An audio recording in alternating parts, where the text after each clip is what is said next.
Hey guys, and welcome to the Cackling Jackal. Pull up a chair and let's have a drink. Tonight we are talking about the latest episode of Game of Thrones, which is Season 7, Episode 6. Now, just warning, there will be spoilers, so if you haven't seen it yet, probably tune out now and come back after you've watched it. So, what do you guys think of the latest episode? How did you feel about it? Well, we just finished watching it here at the Jackal. We did. James, do you want to start us off? It was good, man. Disclaimer to everyone out there, I have not seen Game of Thrones since Season 1. But this was a pretty good episode, I feel. You liked it? Yeah, I did like it. It was entertaining, it was exciting, it was everything that I expected to be in a Game of Thrones episode. I feel like if you haven't watched Game of Thrones before, this was a cool episode to watch. There's a few bits and pieces where you'd be like, wait, what's going on here? But it had enough action and kind of story to it that you still had a lot of stuff to go for. It was very okay, now there's an actiony thing going on, okay, now there's a slightly low... Yeah, there's a plot point going on. Exactly, and I felt like even though I didn't really know what was going on, I got a little bit more from the characters and remembering from what I've seen in Season 1. Do you think you could infer a few things? Yes. That being said, in 6 seasons of content, shit has gone down. There's a lot of content. Talking to someone who's actually been keeping up with Game of Thrones, it's pretty exciting to see all our favourite characters who you've been following through the past few seasons come together as what we've called what the internet has dubbed. Yeah, the Snowicide Squad. Yeah. I like that title. I really like it. Yeah. It makes me... Yeah, all the memes last week when they first came together was really, really cool. I feel like the most important question we have to ask ourselves is, in the Snowicide Squad, who is Harley Quinn? Oh, that is a good question. Who's the crazy one? That's basically what you got to ask yourself. I feel like the priest is the craziest one. Thoris is a little crazy. Is this eye patch guy? No, this is the guy who unfortunately passed away. Oh, yes. Right. So, we should speak of that. That was a pretty, epic... Well, he didn't actually die from the bear attack. So, as you guys know, if you've watched it, he basically got mauled by an undead polar bear. Is that what it was? Was it a dire bear? It was supposed to be a polar bear, yeah. Yeah, that was pretty cool. Big-ass polar bear. Yeah, I may have jumped a little bit when that came into shot. Yeah, that was pretty cool. But it was pretty exhilarating. Yeah. And look, as far as a favourite character's got to go, and look, he wasn't up there in my top 3 or top 5, but he's probably definitely in the top 15, which, Game of Thrones has quite a few. It's really interesting because we've heard about him and we've seen him a few times over the past 7 seasons. We've heard about him and we've seen him a few times in the books. Yeah. This is the first time we've ever seen his flaming sword, which is his famous for. I know. And there was a kind of nod of the hat to that when, I believe it was Jorah, wasn't it, who was talking about when he rushed through the battle and said, "You were the bravest man I'd ever seen." And he's like, "I was certainly the drunkest," because he doesn't even remember that battle. And it's kind of cool to see that there's sometimes a lot less to characters than what the stories really live up to. Like, often you get fables and legends of these people who are so brave who run through. It's like, I was pissed out of my brain. Yeah. And you're like... Absolutely. It sounds like you, to be honest. Hey. If you were to show up to a battle... Yeah, fair. We also had... we had Gendry. Yep. For the first time. I shouldn't have done that. But we had Gendry, Robert Baratheon's bastard. Yep. Spent 4 seasons rowing his little boat to King's Landing. And then this was the pipsqueak, the little guy. The little guy with the big ass hammer. Yes. Yeah, he was pretty cool. Pipsqueak, bringing it back to Valenhard. I love it. But we saw 4 seasons of him rowing towards King's Landing, and he spent most of this episode just running. Yeah. And he didn't get to swing his sword that he spent his hammer. His hammer. He didn't get to swing his hammer that he spent all this time forging, apparently, waiting for his time to shine. So, wait, did he get a swing out before he was told by Jon to tell the watch? Or did he... possible? I can't remember. I know he definitely got a swing in when he was on the beach at King's Landing. Oh, yeah. But other than that, I don't know.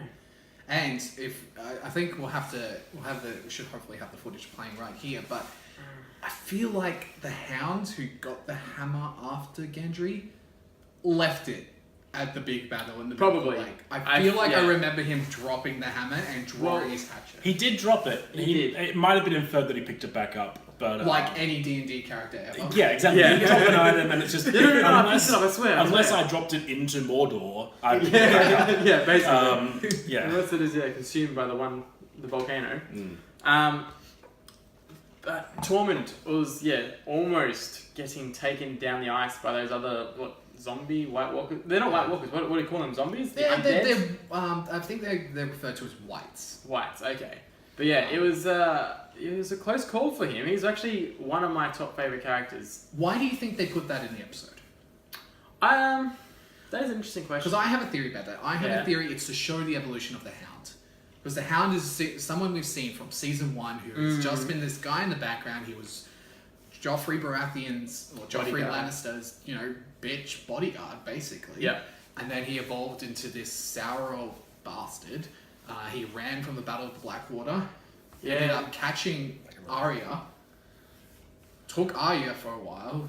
Tortured her. Not tortured, but psychologically... Kinda. I feel like he was trying to help her in his way more than torturing her. I feel like that was his kind of way of saying, life's a bitch. This is the world in with front it. of you. Yeah, like trying to give her a taste of the real world and not let her be like, coddled by the illusions of what life actually is, especially if you're... Because she is a nobility and she has grown up in a castle and with her father and under protection, and while there are dangers and stuff that go with it, it's completely different if you're a common folk, and obviously he was from a big family. He's obviously lived with the common folk and everything else, and kind of really preparing her for what life has in store, especially for her kind of design or her path that she wants to follow. Absolutely. And in most But recent... Arya is, she's Little Stark, right? She's She is Little Stark with the killer sword. Okay, She didn't do a lot of killing this The episode. little stabby sword. Yeah, Yeah, Little Stark. Needle. Needle. Needle. Good old Needle. Appropriate name, I feel like. Yeah. But in the most recent seasons, we've seen the Hound evolve into this sort of... It's almost like he's found religion. Yeah.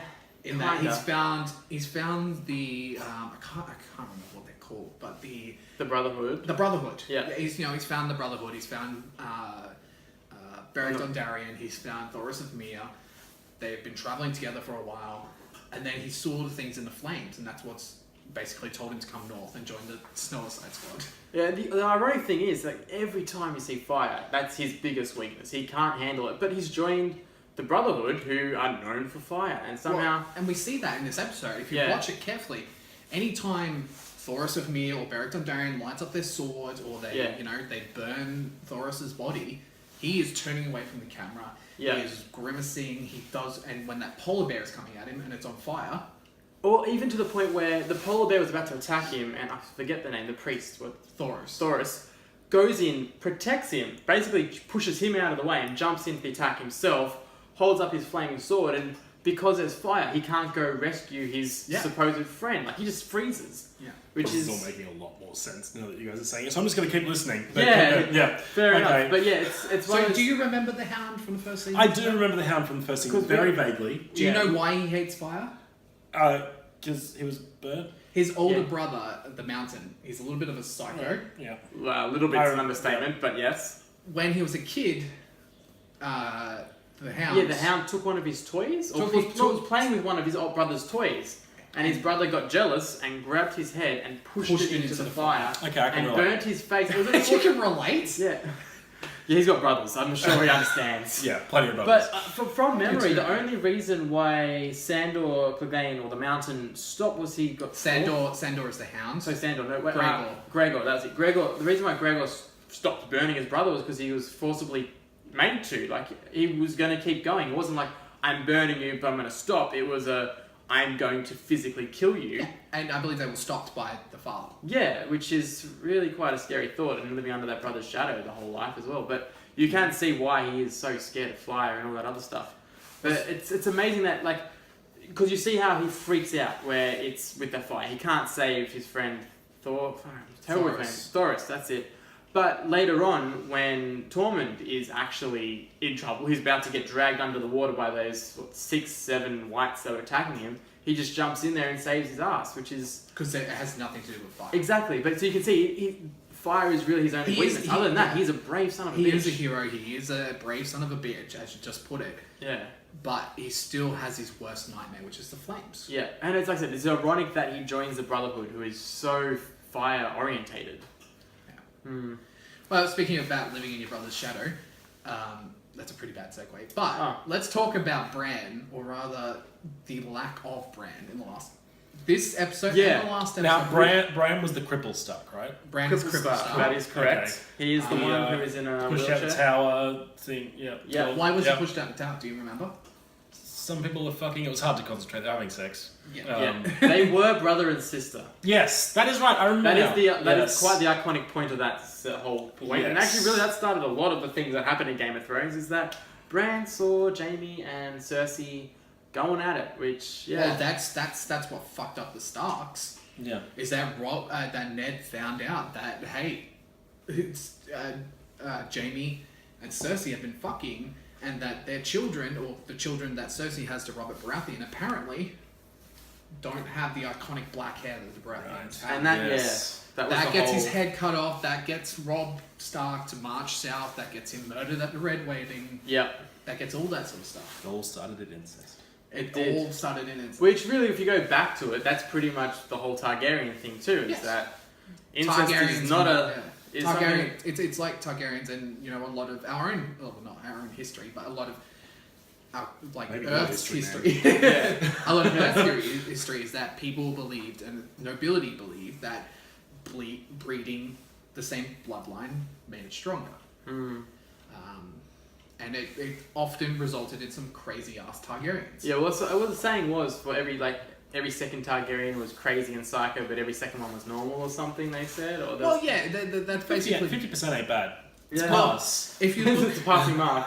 He's get degrees, man. You and I, you engineering students, we Yeah. know how that works. well, if you look at it, I mean, Aerys Targaryen, his children, Rhaegar, Viserys, and Daenerys Targaryen. Yeah. Two of them are perfectly normal. One of them was fucking off his nutter, which is Viserys. Yeah. Well, so Rhaegar, we assume was normal. We don't really know a whole lot about From everything him. we've read about the books, every history part we've read about him, well, the true history, Yeah. at least, he was a loving fellow, dedicated to his family. Yeah. Viserion was fucking crazy. Yeah. Viserys. Yeah. Viserion is the dragon. Who- Daenerys, named after her brother. Yeah. Which is it's interesting that she named a dragon after her brother after everything he did. Well, she And the named, way he treated her. she named one of her other dragons after Rhaegar. Yeah. And then she named her favorite dragon, the black and red one, after her husband, Drogo. Didn't actually collect that. I thought it was just, dragon, Drogon. Sounds cool. But you know what? That makes a lot of sense. Yeah. And then if we look at the children of Cersei and Jaime, we have Joffrey, who was off his nutter. Yeah. We have... I can't remember her name. Starts with M. Marcel? No. Whatever her name is. Yes. She was normal. She fell in love with it. With the Prince of Dawn, whatever his name was. Yeah, and was violently murdered because of it. Yep. But at the same time, and then we have Tommen, who was perfectly normal. He named his cat. He named his pet cat Sir Pounce-a-Lot. Yeah. Good point. Yeah. But back to Bran. This is where we all started Yes. with. Sorry, I took us on a tangent yet again. You did. It is interesting that Bran has seen so much, and the fact that we have seen that he knows that. Well, we think he knows that Jon's birth may not have been to his father, and may have instead have been of his auntie, Lyanna Stark. I believe, no, isn't it? Wait. Yeah, right? so Lyanna Stark. That's the name. the popular theory is, and I am very much inclined to believe it, is that Lyanna Stark... But this isn't necessarily canon. This is still It's- kind of it's- technically, sort of, maybe up in the air. It's almost confirmed, but not quite. 100%. Okay. We haven't had somebody come out in the show or somebody come out in anything that say, yes, this is Rhaegar and Lyanna's child. Yes, Okay. but it is very strongly implied in almost every way. Yeah. They've been hinting at it with the fact that even in tonight's episode, or this week's episode, when they said that you don't look like your father, maybe you take after your mother. Which That's is exactly it, Another yeah. way of saying, Yeah. well, you don't look like a Stark, or well, maybe not you look like Stark. You don't look like Ned, at least. Yes. And then the other point they had was once again that Bran has seen that Ned, who after this battle went and rescued his sister who had a baby. So And then suddenly, this is at the end of the war, and suddenly he comes home from war with a bastard. yeah, and Ned is a very, very honourable person. We've seen that throughout the shows. For him to have had an affair is almost unplausible. The only reason why people even believed it was because he came back with said bastard and claimed it his own. But obviously that's something he did to protect Jon, because you know what what it was like. Any Targaryen he saw, he was going to put to death, basically. Yeah. Speaking of John. John is... Okay. John is the one who looks like his cat's just been murdered, right? Yes, the grumpy cat meme is almost him in like progressively through the I don't know. Grumpy cat is grumpy. John He's just sad. is sad. Yeah. I swear, I was watching this episode and I don't know what's happened in 6 seasons. I imagine a lot. A lot has happened in 6 seasons. But every time the camera turned away from him and turned back to him, he just seemed sadder, more defeated, dying almost. I don't know. It just... Well, to be fair, he was dying at some That point. is true. That is true. But still, I don't know. It's like, okay, maybe I'm not dying, but I'm still going to get sadder.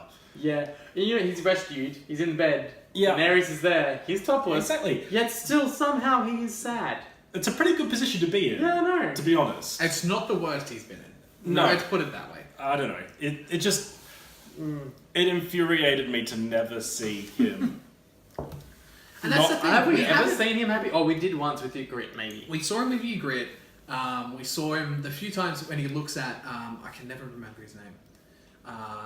But one of the guys on the Night's Watch, he's... One of his mates? Yeah, The long ratty hair? Yeah. I forget his name too. He's a really important character in the books. He's played less of a role in this TV show. Yeah.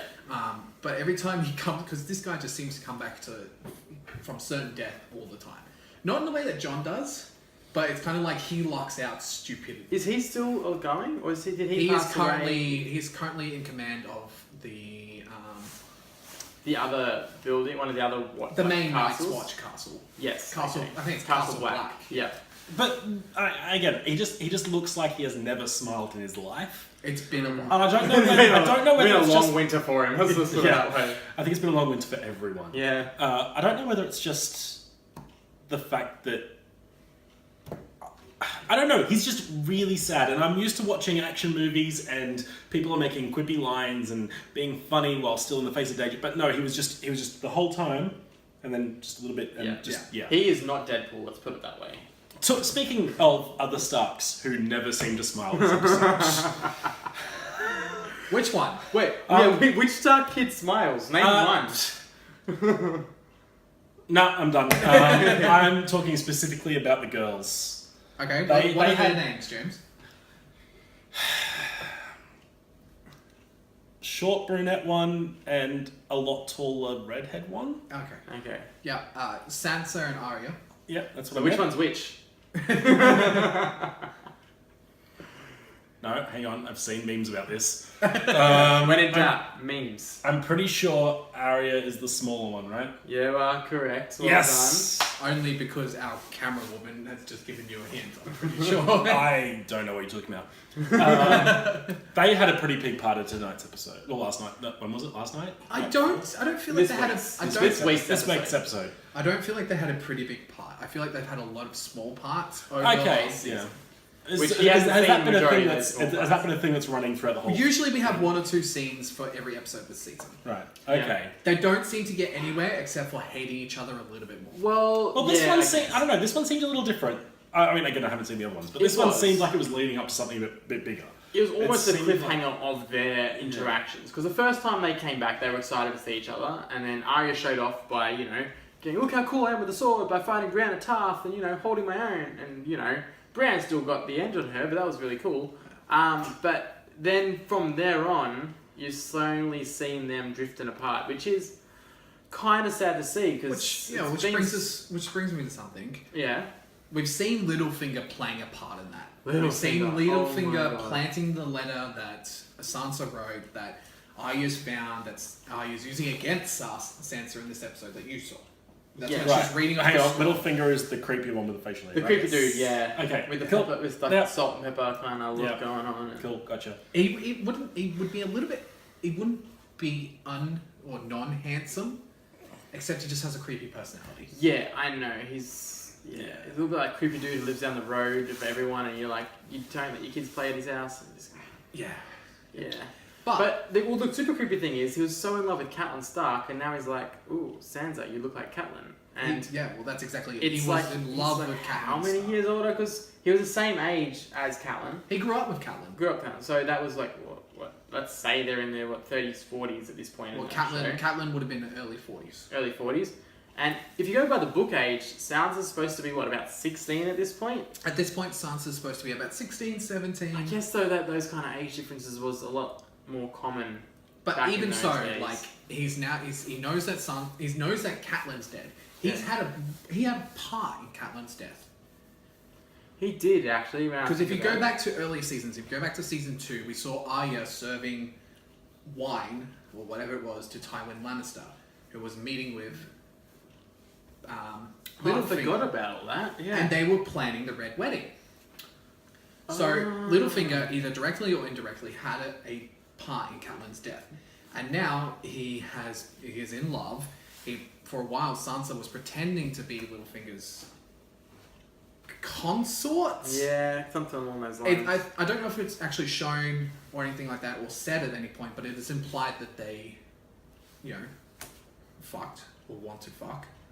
Or at least on his part. Well, no, he was keen. I didn't really get that feeling from her, but yeah. It's season 5. Do you get any feeling from her? I don't know. She just seems a little bit of a cold personality. I would like to. Okay. Yeah. Alright. Yeah. Sure. She's pretty much the... what's the Twilight girl's name? Why? Just because, she's you've just ruined this for me. Yeah, I know, but what's... You mean Bella? Bella, yeah, but what's the actress's name? Oh, Kirsten Stewart. Yeah, she's the Kirsten Stewart of Game of Thrones. Right, okay. Nah, but that's I just see Kyle. All his dream girl fantasies, Sans is just crushed. I guess that's back to Daenerys time. Like, alright, Danny. At least she still shows, I don't know. At least she's not showing just sadness, constant sadness like her elder brother. Otherwise, you'd be into Jon Snow? I mean, he's a strapping man, I'm going to say. $20 is $20. How do you think this is going to end? So we have the season finale next week. Do you think that, because there's so much on the internet right now that's like, I hope to God that Sansa and Arya are fighting and they're playing each other off for the sake of Littlefinger. Like, they know that he's watching, they know that he's playing. You know what? I would love for that to be true. And I guess the thing that bugged me most about Littlefinger was the fact that when you were watching the scene about how Arya found the note and everything else, you think, yes, Arya's got one up on Littlefinger. And then you finally get the note and you think, sweet, she walks out and Littlefinger's planned the whole thing. And you're like, damn it. Okay. I don't want him to know these things. I don't want him to be winning. I want him to lose. I want him to get what he deserves. Because, can I ask you a question? Yes. Why hasn't he died in 6 seasons of content? Because he's a worm. He literally is a worm. He plays both sides, and he kind of is aiming. In my opinion, like he seems like the worm tongue figure from Lord of the Rings, but even he was dead. What? Wormtail, not tongue. Wormtongue. Wormtail. Even he seems like he was dead within the first 5 hours of the second movie. Yeah, it's the first 5 hours of the second movie. Yeah. Littlefinger is literally, he's got his finger in every single pie. He knows who to bribe. He's almost got actually as much information as what Varys has. In terms of, he knows everybody. There is no level too low for him to stoop. Right. And the thing is, he's being clever in the sense that he's always put someone else above him with his plans. He's kind of like whispered plans to people and let people do his bidding secretly in so many ways. That way, everything he wants done, he basically inceptions it. He makes other people think it's their idea and want to chase it. He's a very clever character, which, look, as much as I hate to say it, I do respect him for it, but I do hate him. And I know some people love him, and some people love the way he is, and I honestly do not see it. I really hope Arya just gives it to him. But he is one of the most cunning characters on the whole show, and to be honest, if people aren't careful, he could snatch it out. Yeah, while we're talking about wild speculation, when do you think he is going to die, if ever? I don't know. The only way I can really see it logically happening anytime soon is if the Sansa girls kind of figure out... The Sansa girls, the Stark girls. The Stark girls, sorry. Sansa and Arya figure out... Probably with the help of Bran. Yeah, true. Because Bran is there somewhere. We know that. Yeah. He knows so much and he says nothing. It's so frustrating. Well, there's an interesting theory going around, and hopefully I'm not spoiling this for any, but there's an interesting theory around that Littlefinger sometime soon is going to try and kill Bran just because he knows too much. That would be interesting. And I feel like that's when he's going to get caught out. See, what do you think Littlefinger's motives were for giving the Valyrian steel dagger to Bran? I know he said, oh, this is the dagger that they tried to kill you with. It's symbolic that you now have it. Look, cool, sure, whatever. I don't buy that for a second. There is a much deeper reason for him giving that dagger. I think it's because he knew that Bran would give it to Arya, and I think he's setting Arya up for something. I think he's setting up Arya maybe for Sansa's death, maybe for Bran's death. But do you think he... Okay, we had that whole conversation about how much he loves Sansa. Do you really think he's going to... Maybe not Sansa. I think it's going to be Bran. I reckon it's more Jon. Because right before Jon left, you know, he had that scene where he held him against the wall and said, I know you helped my family, but if you ever touch my sister again, or blah, blah, blah, blah, blah, I will hurt you, or whatever he promised. But that would break his heart. He would be so sad. He would be so sad. Oh. Sad Jon be sad. Are you just channeling it into Jon Snow right now? A little bit, yeah. You know nothing, James. I really don't. Yeah, like I said, I feel like that's more of a setup towards Jon than anything else. Interesting. I guess we'll find out soon. Speaking of setups, there's something else. Where last episode, we found out that Cersei supposedly is pregnant now. If we go back to the prophecy, apparently she was only supposed to have 3 children and 3 golden veils and blah, blah, blah. I feel like she's not pregnant. I don't know if there's a fan theory going on around this, but to me, it seems like the only reason she made that promise is to try and get Jaime back in her corner. Well, the internet does have an answer for you, and the internet has theorized... The internet has an answer for everything. They do. Yes, and they're not necessarily right, they're just theories, but... Yeah. But their theory is... Because, well, the way they're rationalising is they don't believe... They believe it's possible she may be pregnant. They don't believe it. Yeah. But a lot of the theories I've read is that she may actually be pregnant. And they say this because we've seen... Not too often, but we have seen a few times, that prophecies have been wrong in Game of Thrones. That is true.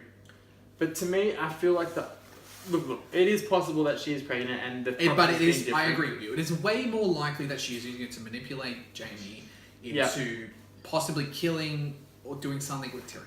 To me, I think it's more the fact that she was kind of losing her grip on Jaime. Yes, she loved him, yes, it was going on, but without the kids there, with the Empire falling down, with all the other bits and pieces, it seemed like it was a kind of a last-ditch effort to grab on, to get her clutches on him, kind of get some kind of control. Because we all know how much Cersei loves to have control. And I feel like with everything else going on, with Daenerys coming through, with 3 dragons, with everything else, with blah, blah, blah, that there's a possibility that, you know, she was going to lose him. And if she doesn't have him on his side, she's got nothing, really. Because, yes, she can command the army, but Tyrion's not part of the picture. He's working the other side. Her dad's gone. The money's gone. The army's barely fighting for her. They don't even like her. So really, she's got hardly anything left on her side. I feel like this is pretty much her Hail Mary to be like, how can I get Jaime to stay with me? And, oh, I'm pregnant. And it's your baby. And now her clutches are back on him. Speaking of Hail Mary, let's go back to what's happening in the north. Oh, yes. So in typical Game of Thrones fashion, in the second last episode of every season, we see one major battle. It wasn't as big a battle as we're probably used to. Yes, but it was also the confines of what we're dealing with. Yeah. So if you don't know what we're talking about... That was pretty cool. Yeah. We're talking about the battle on the lake, where... So Jon Snow and the Snowicide Squad have gone north. They've gone to capture a White, or one of the zombies, to take it south to prove to Cersei, to prove to Daenerys, to prove to the whole kingdom that the army of the dead is real. Yep, and it's something they actually need to deal with. They can't just... It's not just fairy tales like everyone believes. And they do manage to do that. They do manage to do that. They do manage to capture one. We also learn that if you kill a White or a White Walker that is controlling a bunch of undead, all the undead die too. Which is very, very important. It kind of gives you like your generals to target, and the armies around them just succeed into nothing. But after they captured this zombie, they were then surrounded. Well, the interesting thing was, when they captured it, it let out some kind of like call, which, you know, moments later, everyone came running after him. So I don't know. It's like obviously, you know, I always thought they could communicate, but it just seemed so. I don't know, almost organized that they could. That this one here must be more important than just a random. Well, it didn't die when the White Walker died. Exactly, that's my question. Which kind of implies it was under the control of another White Walker. Yes. Or wait. The one that died, was it just a white that? John cut in half one of the White Walkers. Is this another White Walker? Is my question. Was it maybe? He's definitely a zombie. The White Walker. Yeah, he definitely looks like a zombie. He doesn't look anything like a White Walker. I think, and again, this is my limited Game of Thrones knowledge, but I think you kill the White Walker, all of the minions under its control die. This one didn't die, which implies it was under the control of another White Walker. It calls out to its White Walker, who assembles the army, surrounds them at the lake, and shit goes down. In theory, which I think they kind of hinted to in that episode, is if they kill the Ice King. Yes, because they did say that the Night King seemed to be controlling all of them, right? Or seemed to be the one who turned all of them. Yes. Yeah. So the Night King created. I don't know if he created them, because the Night King was created by the Children of the Forest, which is a whole other thing. Thousands of years ago. I believe he then created the other White Walkers. This is going back to reading the books years ago. Yeah. Who then, with a touch, can resurrect the dead, as we saw in like season 5 or 6 of Heart Home. So it's interesting if we kill him, and there's so many theories online about who the Night King is. It's amazing. You should really read them. Except I know you hate spoilers. No, I don't care spoilers. about the series. So,